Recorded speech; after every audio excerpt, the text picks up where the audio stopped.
வெளிச்சத்தை நம்பி அருகில் போகாதே. அது பொய்யான நிழலாக கூட இருக்கலாம். அதுபோல தூரமாயிருக்கும் வாய்ப்பை தேடி அலைந்து உன் அருகில் உள்ள வாய்ப்பை விட்டுவிடாதே. உன் அருகில் உள்ள வாய்ப்பை பயன்படுத்திக் கொள். அதுவே நீ நினைத்த இடத்தை அடைய செய்யும்.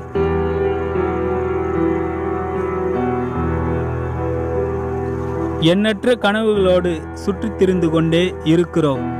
எந்த கனவும் ஓர் எல்லையோடு தான் நிறுத்தி கொள்ள வேண்டும். இல்லையேல் அந்த கனவே நம் வாழ்க்கையாகிவிடும். பண்பு இல்லாத தலைவன் என்றுமே உயரமாட்டான். அன்பு இல்லாத அரசன் என்றுமே வெல்ல மாட்டான்.